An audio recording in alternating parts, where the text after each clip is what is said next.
internautes, bienvenue au débat du jeudi. Aujourd'hui, nous allons faire un voyage à travers l'Afrique. Et pour m'aider, j'ai avec moi M. El Hadj Omar Ben Barry. Bonsoir monsieur. Oui, bonsoir, vous allez bien? Je vais bien monsieur. Bien. Merci beaucoup pour votre présence. Et à ma gauche, j'ai monsieur Kaba Kamara. Bonsoir monsieur. Oui, bonsoir monsieur Kekeli. Vous allez bien? Oui, ça va et vous? Ok, en extrême gauche, j'ai monsieur Amadou Issifou Oumar. Bonsoir monsieur. Bonsoir. Vous allez bien? Bien, et vous? Je vais bien aussi. Merci. Alors, merci beaucoup, chers internautes. Donc, comme je l'avais dit tantôt, nous allons faire un voyage à travers l'Afrique aujourd'hui. Et nous allons d'abord commencer avec le franc CFA. C'est un sujet d'actualité. C'est un sujet qui concerne presque tous les Africains. Donc, nous allons commencer avec monsieur El Hadj Barry. Oui, Omar. Expliquez-nous, qu'est-ce que c'est que le franc CFA? Ok, avant d'abord de commencer, merci de m'avoir invité sur ce plateau du débat du jeudi. C'est moi qui vous remercie. C'est un honneur, vraiment, merci. Donc, en ce qui concerne actuellement, nous avons constaté durant la semaine, toute la semaine passée, la toile est inondée par ces histoires de francs CFA. Effectivement.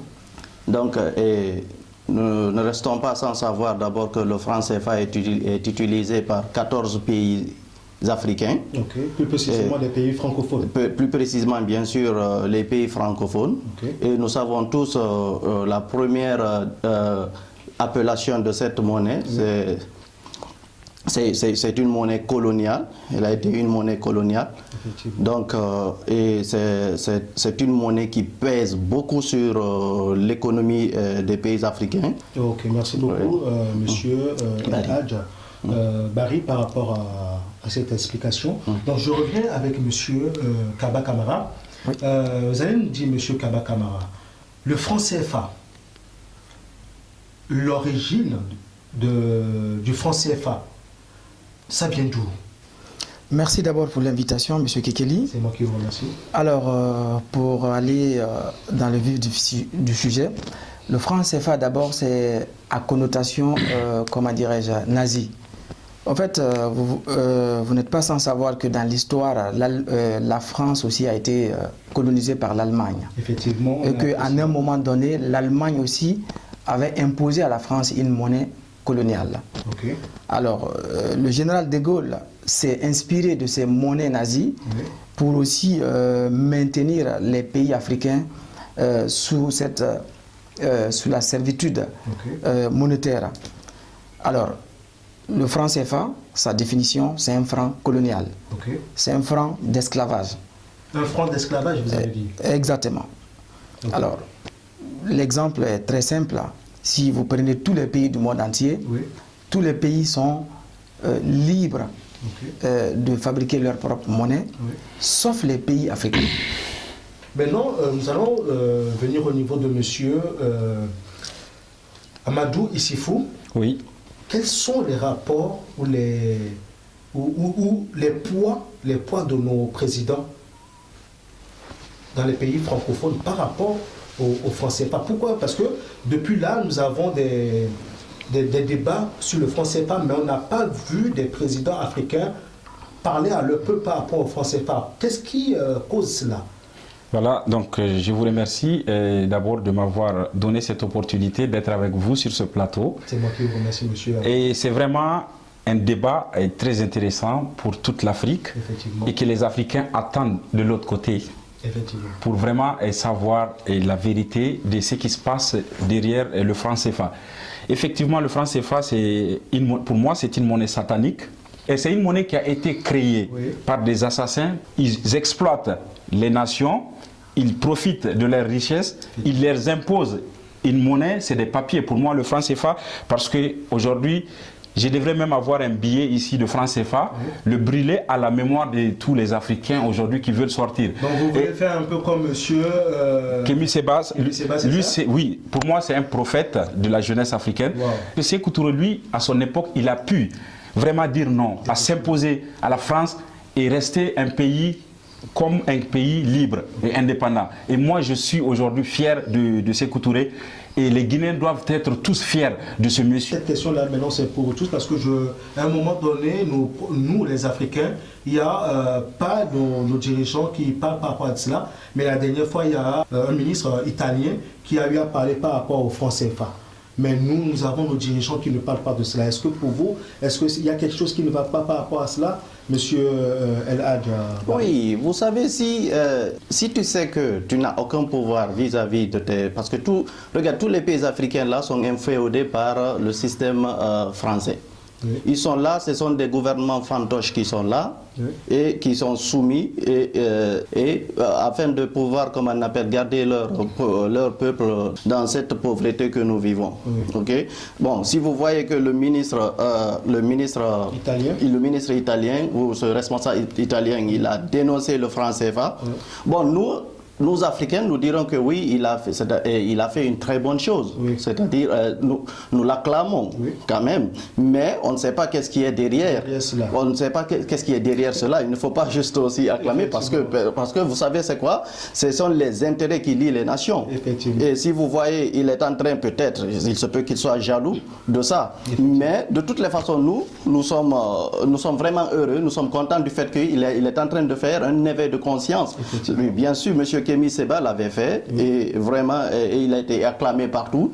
Mais si vous voyez nos présidents africains, nos responsables africains, oui, sont là à faire des courbettes, à lécher des bottes devant ces grandes nations comme la France. Oui.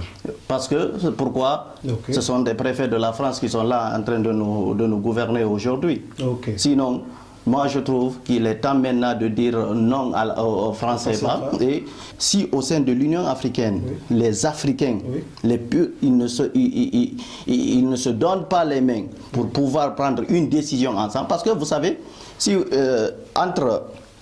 je vous donne un exemple, le berger et son troupeau. Oui. Si un seul troupeau sort, oui, si un mouton sort du troupeau, oui, on va lui manger, il va être mangé.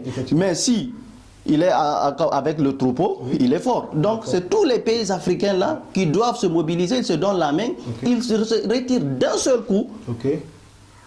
D'un seul coup de franc CFA, il sort. Ok, merci beaucoup M. Barry par rapport à votre explication. Donc pour finir avec le franc CFA, je vais terminer avec M. Kaba. Dites-moi M. Kaba, M. Barry vient de dire tout à l'heure que ça doit être une aubaine maintenant pour nous les Africains, pour qu'ensemble maintenant, qu'on fasse maintenant cette lutte-là pour avoir maintenant notre indépendance monétaire. Est-ce que vous êtes d'accord aussi avec cela?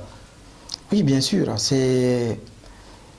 Aucune nation n'est libre sans sa propre monnaie. Okay. Alors, pour revenir au premier vice-ministre italien, oui, alors cela doit être une opportunité pour l'Afrique de se réveiller. Okay. Si vous voyez que les Européens eux-mêmes commencent à dénoncer ce qu'on appelle ce franc CFA, oui, ça c'est une opportunité pour l'Afrique. Okay. La France, parce qu'il faut savoir aussi que c'est l'Italie qui subit les conséquences de ce franc CFA-là. Okay. Le franc CFA appauvrit l'Afrique, oui, la jeunesse africaine se déplace, voilà, de l'Afrique vers... présentement dans la exactement. Plusieurs de nos frères qui se noient dans exactement. Ça fait très mal. Ça fait très mal, oui. Aujourd'hui, vous voyez combien de milliers d'Africains sont morts. Effectivement. L'esclavage, colonisation, ouais, la pauvreté. Ouais. Et en même temps, aujourd'hui, cette France qui appauvrit l'Afrique, oui, vous verrez aussi nos frères africains dormir partout, un peu partout en France, dans les rues. Ouais. Ça fait très mal. Il est temps que l'Afrique se réveille. Il est temps que la jeunesse africaine, oui, se réveille. Okay.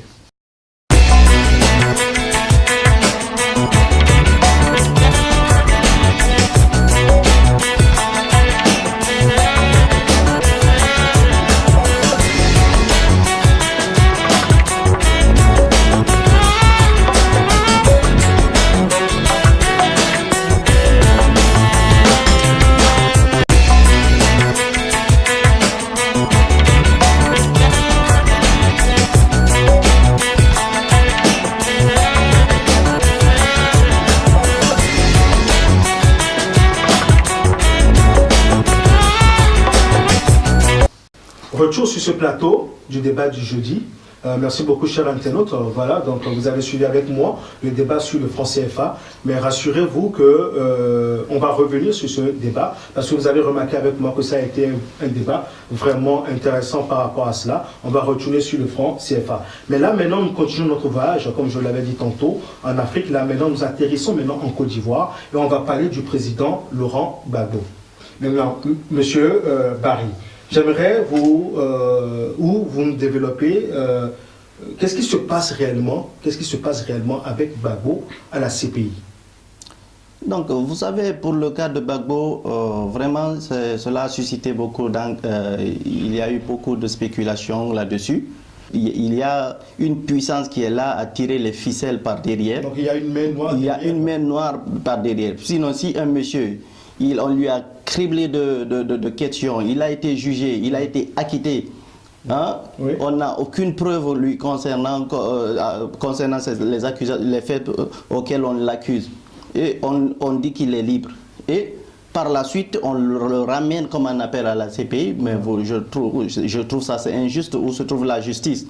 Okay, il n'y a pas de justice, moi je ne crois pas, et moi il y a de l'injustice et il y a une main noire qui est là, qui est en train de tirer les ficelles par derrière. Par rapport au président Laurent Gbagbo. Oui, parce que vous ne restez pas sans savoir, vous savez, les puissances occidentales, et comme ils ont le monopole des médias, oui, avant de déstabiliser un monsieur ou une personne, si c'est une personne qui a une vision vraiment lointaine, une vision positive pour sa nation, pour son pays et pour l'Afrique en général, oui, ils ne manqueront pas des idées, ils ne manqueront pas des arguments pour nuire la réputation de cette personne, pour nuire son image, afin de l'envoyer à la CPI. Okay. Mais ce que les présidents africains n'ont pas compris, que la CPI, oui, ça c'est un tribunal qui est fait pour juger les Africains. Ok, donc vous êtes d'accord avec certains présidents africains qui pensent que c'est mieux de ratifier le traité de Rome et de sortir de cela, c'est ça? Dès maintenant, il ne faut même pas retarder sur ça. Parce qu'on sait que beaucoup de présidents des puissances occidentaux ici, oui, en l'occurrence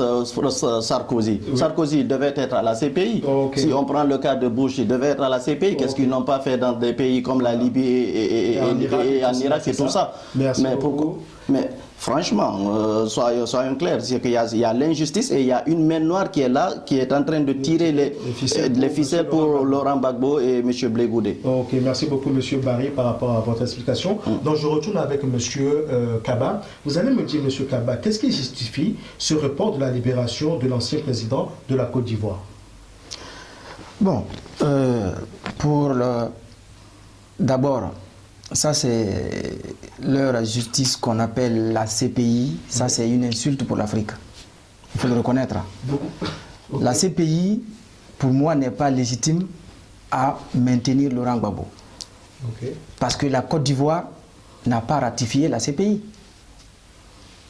Si, vous avez, il s'est passé des troubles en Côte d'Ivoire. Oui. Il y a deux camps. Un camp vient au pouvoir et l'autre camp reste qu'on appelle est conduit à la CPI. Okay. Alors prenons l'exemple. Gbagbo, il s'est défendu avec l'armée républicaine. Oui. Mais Alassane Ouattara a utilisé les donzos, oui, qui ne sont pas qualifiés pour défendre une nation. Effectivement. Donzo veut dire chasseur. Okay. Eux, ils rentrent en complicité avec toujours la même France. Okay. Parce que à chaque fois que vous avez eu à incriminer au niveau du franc CFA. Exactement. La France est toujours là. Il est toujours là. Un pays indépendant. Normalement, après les élections, le passage du pouvoir, oui, de l'ancien président au nouveau président, oui, c'est là où l'ancien président n'est plus président. Effectivement. Pour aller plus simple. Mais comment se fait-il que Gbagbo lui demande à ce qu'on récompte les voix? Oui. N'est-ce pas? Effectivement. L'autre reste à l'hôtel, il dit c'est lui le vainqueur. Effectivement. Il envoie les donzos et la France, oui, qui est un autre pays à part, oui, envoie ses militaires, oui, aller déloger un président dans un palais présidentiel. Voilà. Mais le conduit à la CPI. La France a eu à rectifier cela qui dit qu'ils n'ont rien à faire par rapport à Gbagbo parce que on a tous vu à la télé, ce sont des... Si l'armée des Noirs qui sont partis à la résidence avec Gbagbo et non des Français. Justement, parce que là maintenant à la résidence, il y avait les caméras. Mais si l'armée française n'était pas là, ces Dosso-là ne pouvaient pas vaincre l'armée républicaine ivoirienne. Ok, donc la France a aidé maintenant ces rebelles pour pouvoir capturer Gbagbo. Gbagbo, exactement. Et comment se fait-il que, vous savez, tout le monde est convoqué au tribunal lorsqu'il y a une plainte. Effectivement. Mais il n'y a pas eu de plainte. On a pris le monsieur, on le conduit à la CPI, et même malgré que les juges, ce tribunal est corrompu, et ce tribunal d'abord c'est, comment on appelle ça, c'est un organe qui est mis en place pour recoloniser encore l'Afrique. Ok, donc toujours avec vous avez parlé au niveau du franc CFA de l'esclavage de l'Afrique, donc pour vous, encore avec la CPI, il y a encore toujours l'esclavage de l'Afrique. Il y a un lien d'abord entre le franc CFA et la CPI. Le lien c'est quoi? Vous refusez le franc CFA, on vous conduit à la CPI. Ok. C'est ça la vraie définition. Ok. Donc vous refusez le franc CFA, on vous conduit à la CPI. Exactement. Vous êtes patriote, vous êtes panafricain, vous êtes à la CPI. C'est-à-dire qu'on nous pille, on nous réduit à l'esclavage, et quand on manifeste, directement de l'autre côté. Ok, merci beaucoup Kaba par rapport à votre explication. Maintenant, je vais retourner avec monsieur Amadou. On a eu la dernière fois devant la télévision, on a acquitté monsieur Laurent Gbagbo. Et quelques heures après, on a remarqué que cette même cour garde encore ce monsieur à la prison. Maintenant, pourquoi jusque-là, nos chefs d'État n'ont rien dit par rapport à cela, y compris peut-être le président qui est en exercice de l'Union européenne n'a rien dit par rapport à cela pour soulever l'Union africaine, excusez-moi, l'Union africaine n'a rien dit par rapport à cela. Pourquoi? Est-ce que vous pouvez nous expliquer cela? Ah bon, moi, en ce qui concerne la question de Laurent Gbagbo, il a été acquitté et jusque-là, ils l'ont retenu dans leur cour donc des prédateurs internationaux, parce que moi, la CPI, ce n'est pas une cour pénale internationale, mais une cour des prédateurs internationaux, une cour qui est gouvernée et dirigée par des assassins et des criminels qui n'ont aucune valeur pour moi, parce que moi, ça me fait mal aujourd'hui de voir une juge de la CPI qui passe tout son temps, toute sa vie, à juger ses frères noirs. Nous n'avons jamais... Déjà, moi, je ne compte même pas sur cette personne. Peu importe ce que tu as, on t'amène là... C'est la façon. Nous n'avons jamais vu un blanc ou un président européen. Ce n'est pas chez nous qu'on fabrique les bombes. Je ne sais pas, c'est nous on fabrique le terrorisme. Mais aujourd'hui, nous avons des drones qui tuent les Africains. Nous avons la pauvreté, la misère. Depuis plus de 115 ans, la France a colonisé l'Afrique à travers une force, c'est-à-dire incroyable, parce qu'ils ont utilisé nos consciences pour nous gouverner. Comment ils introduisent? C'est à travers nos frères. Donc aujourd'hui, la cour pénale que vous appelez, bon, la CPI, ils jugent des Noirs. Ils savent très bien que tous ces Noirs qui viennent là-bas... Vous avez vu aussi la CPI qui a traité aussi des cas des Européens, pas seulement des Noirs. Non, mais des Européens, des vagabonds européens. Mais Laurent Gbagbo, il n'a rien fait. Tous les témoins qui sont venus, qui a montré, qui a pu vraiment réunir toutes les preuves, tous les faits qui lui ont été reprochés, personne n'a pu envoyer vraiment, envoyer vraiment une preuve ou témoigner. Personne. Maintenant, qu'est-ce que vous attendez maintenant de nos chefs d'État africains par rapport à la... Nos chefs d'État ne peuvent pas, parce que nos chefs d'État eux-mêmes, ils ont peur. Tout ce qu'ils veulent défendre, ils le défendent unilatéral, c'est-à-dire individuellement. Parce que c'est la France qui est là. Derrière tout ce qui se passe, c'est la France qui est là. Essayer de diviser. C'est comme le frère vient de le dire. On ne peut pas être solide, fort, tant qu'on n'est pas ensemble. Il faut qu'on s'unisse. Aujourd'hui, c'est le même Africain qui part trahir son frère de l'autre côté. Donc même si nous avons des présidents qui ont des visions, et ces personnes ne pourront jamais... Voilà, Laurent Gbagbo a essayé de le faire. Aujourd'hui, il est à la CPI, tout simplement parce que le monde entier aujourd'hui témoigne de Laurent Gbagbo, que c'est un fils digne de l'Afrique, c'est quelqu'un qui a les mêmes propres. Donc ça même, ça nous suffit comme étant africain ou panafricain, et panafricanisme, ça donne la force. Le panafricanisme doit aujourd'hui se voir autrement à travers Laurent Gbagbo, parce qu'il a déjà la victoire. Il est resté parce qu'il n'a pas des armes. C'est lui qui a les armes, il gouverne. Je ne peux pas rentrer dans la politique de la Côte d'Ivoire parce que, oui, mais la réalité est là. Nous devons comprendre aujourd'hui, les Africains, ce n'est pas le fait d'être noir qui veut dire qu'on est africain. Non. Nous avons des blancs qui sont des Africains. C'est le cœur, c'est la vision.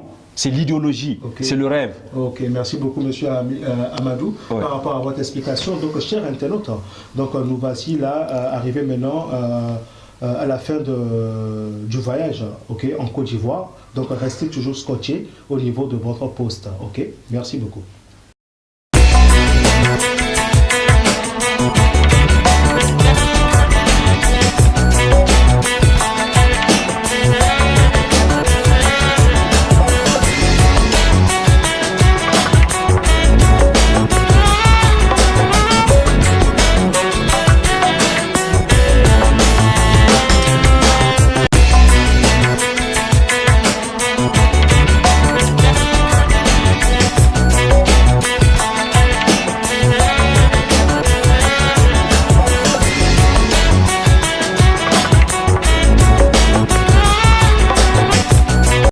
Retour sur le plateau de l'émission Débat du jeudi. Merci beaucoup, chers internautes, pour votre fidélité. Nous continuons toujours notre voyage au niveau de l'Afrique et nous descendons précisément au niveau du Cameroun. Et nous allons parler de l'opposant Maurice Kamto. Parce que de nos jours, nous avons remarqué qu'en Afrique, nos pouvoirs en place traquent très souvent les opposants en vogue. Donc, monsieur Kaba Kamara, expliquez-nous la situation qui se passe présentement au Cameroun avec l'opposant Maurice Kamto, parce que nous avons vu la dernière fois qu'il y avait eu des cassures au niveau des ambassades, ok, en Europe, précisément au niveau des ambassades du Cameroun. Qu'est-ce qui ne va pas dans ce pays? Bon, ce qui se passe actuellement, c'est que l'opposant Kamto est en prison. Alors tout ce qui se passe aujourd'hui, c'est une manière de mettre la pression sur le gouvernement de Paul Biya afin de libérer l'opposant Maurice Kamto. Alors, aujourd'hui, vous savez, il y a eu beaucoup de moments au Cameroun où il n'y avait presque pas d'opposition. Effectivement. Alors, c'était un président à vie, comme vous le voyez, le vieux qu'on appelle Paul Biya. Okay. Mais actuellement, c'est la première fois que nous voyons un opposant aussi si influent sur le continent, précisément Maurice Kamto. Okay. Au Cameroun. Okay. La plupart des Camerounais étaient pour Paul Biya. Okay. Mais aujourd'hui, nombreux sont les Camerounais aussi qui soutiennent Maurice Kamto. Okay. Par rapport à sa vision du développement du Cameroun.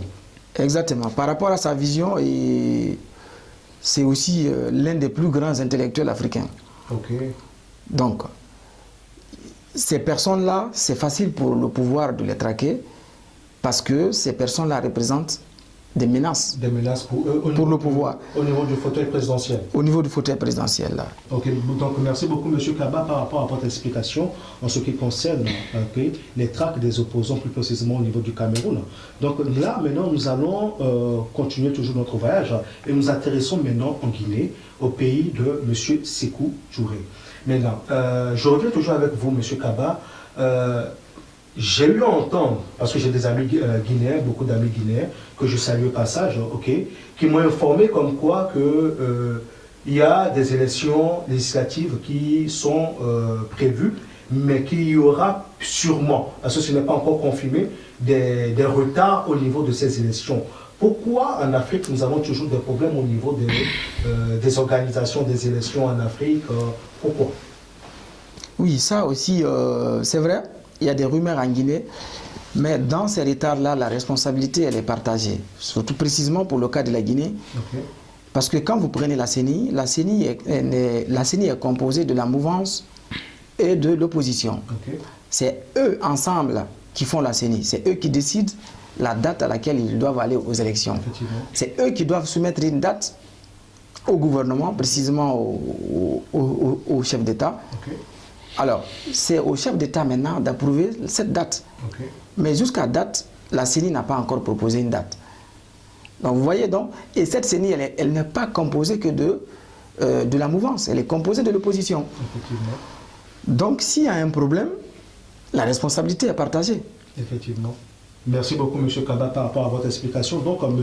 Barry, le chef de file de l'opposition présentement. Donc, selon vous, on a remarqué ces derniers temps qu'il y avait eu aussi des traques, comme je l'avais dit tantôt, au niveau du Cameroun, au niveau des opposants. Le pouvoir en place traque, c'est les chefs de file de l'opposition. Qu'est-ce qui cause maintenant cette traque-là maintenant par rapport au président Alpha, par rapport à M. Diallo? Bon, vous savez, dans ce pays, en Guinée précisément, oui, nous on a un sérieux problème. Oui. Vous parlez dans ce pays, mais vous êtes guinéen. Oui. Dans mon pays, pourquoi dans ce pays? Oui, ok, dans mon pays, je rectifie. Dans mon pays, on a un sérieux problème. Parce que vous savez, c'est quoi? Vous voyez, si vous avez constaté durant le mandat d'Alpha Condé, oui, si vous voyez, c'est le mandat qui a enregistré plus de manifestations par rapport au soulèvement populaire à tout moment. Mais rien n'a causé cela parce que c'est quoi? Actuellement, Alpha Condé, il est le garant, oui, comment on appelle, de toutes les institutions, du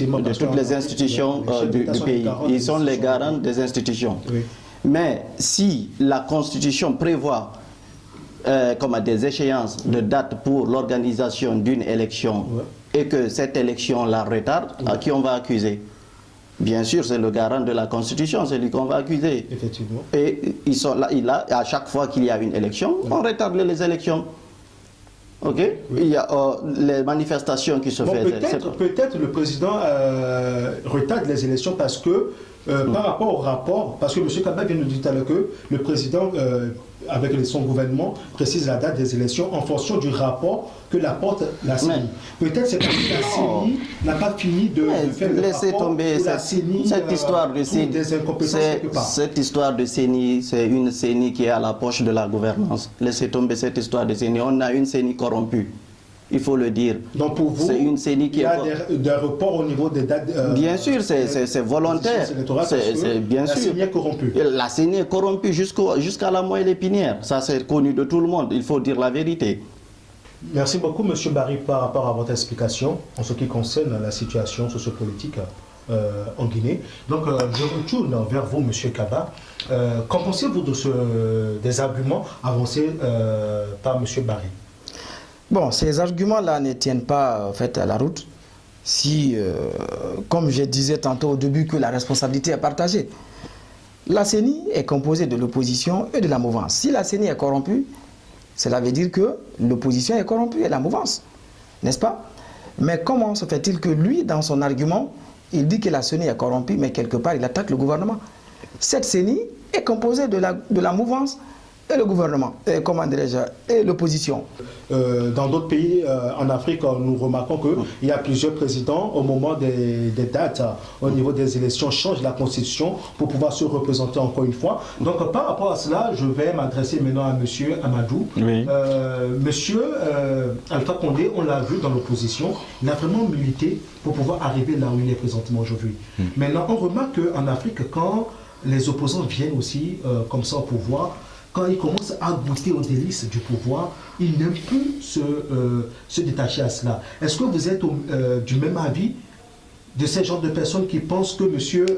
Alpha Condé goûte tellement des délices, comme on le dit, du miel et du lait qui coule là-bas, et il ne veut pas quitter le pouvoir, il veut s'approcher, c'est pour cela il retarde à chaque fois les dates. Oui, bon, en ce qui concerne, bon, je n'ai pas solidement, c'est-à-dire les pieds ancrés dans la politique guinéenne, oui, mais c'est un peu partout en Afrique. Bon, Alpha Condé, il essaie de faire ce qu'il peut faire, et nous tous, nous le savons, les Africains, et les Noirs, la plupart, lorsqu'on n'est pas au pouvoir, on essaie de tout faire, et on essaie toujours de combattre et de s'opposer et de montrer que vraiment nous sommes des personnes qui sont là pour les Africains et pour l'Afrique. Mais une fois au pouvoir, nous oublions tout cela.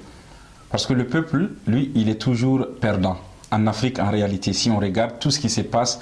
Parce que les élections en Afrique, c'est le grand théâtre. C'est le grand théâtre qui se passe aujourd'hui. Mais normalement, ça ne devait pas être ainsi. Oui, mais c'est normal parce que le peuple africain, la majeure partie, on ignore de nos origines. On ignore d'où est-ce que nous venons et où est-ce que nous allons. La Constitution, c'est juste un mécanisme qui a été élaboré par les gouvernants qui utilisent la conscience du peuple pour utiliser le peuple. Donc, ils mettent la Constitution pour protéger leurs intérêts. Donc, selon vous, les dirigeants mettent la Constitution en avant pour protéger leurs intérêts? La Constitution et la démocratie, c'est des choses qui n'existent pas. La démocratie, aujourd'hui, ça devrait être le pouvoir du peuple, par le peuple et pour le peuple. Mais aujourd'hui, c'est le pouvoir des politiques, par les politiques et pour les politiques en Afrique. Effectivement. Donc, c'est correct. Merci beaucoup par rapport à votre fidélité sur le débat du jeudi. Donc, là, présentement, nous sommes arrivés presque à la fin de l'émission. Et pour conclure cela, nous allons juste passer quelques minutes à mes invités pour généraliser en un mot tout ce qu'on a eu à parler aujourd'hui. Donc, M. Barry, donc je vous donne la parole. Donc, il faut que la jeunesse africaine ait la conscience. Oui. La conscience. C'est tout. La conscience. Ok, merci beaucoup, M. Barry. Donc, M. Kaba, juste un petit mot, pour la jeunesse africaine, s'il vous plaît. Cette jeunesse qui nous suit, cette jeunesse qui nous encourage. Bon, le message pour la jeunesse africaine, c'est que d'abord, parce que le débat a commencé aujourd'hui par le franc CFA, c'est que l'Afrique doit revenir à ses origines. Que l'Afrique sache que nous avons tout ce qu'il faut pour nous développer. On n'a pas besoin de l'Occident pour se développer. On n'a pas besoin de la démocratie pour se développer. D'ailleurs, le monde... On n'a pas besoin de la démocratie pour nous développer en Afrique, M. Kaba. La démocratie, tout ce qui est démocratie, là, ce sont les filets de la France, les filets de l'Occident pour maintenir toujours l'Afrique.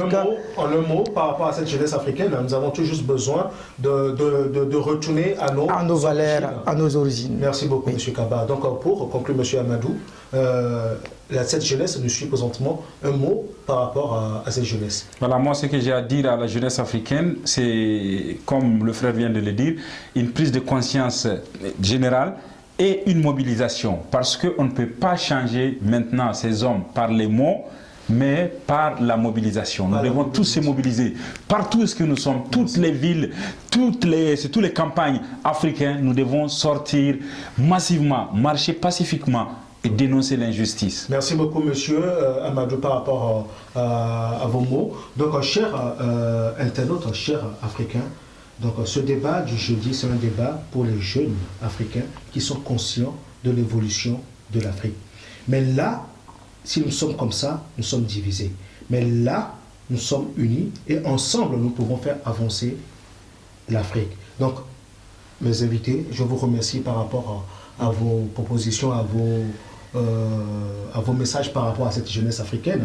Et rassurez-vous que nous allons revenir là-dessus. Bye bye.